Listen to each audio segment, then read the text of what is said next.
Welcome to the Rim Break Rodeo. We hope this video helps. You will start by preparing power and positioning.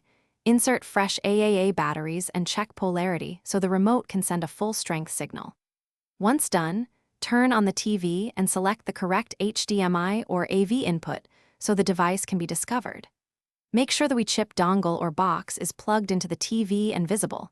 Distance matters, so hold the remote 3 to 6 feet away and point it toward the receiver as you begin pairing. Now focus on initiating pairing. Press and hold OK with the Home or Dedicated Pair button for about 5 to 8 seconds so the remote enters discoverable mode. You'll know it worked when the LED on the remote blinks rapidly or an on-screen pairing prompt appears.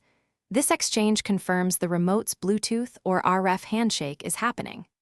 If nothing appears, change the TV input off and back on, then repeat the hold sequence. This resets the device search and often fixes missed discovery. Finish by confirming controls work. Complete the on-screen setup and test navigation, home, and volume commands so you verify both directional and special keys respond. If buttons are unresponsive, reboot the TV or Wechip dongle and try pairing again, because software hiccups often block connections.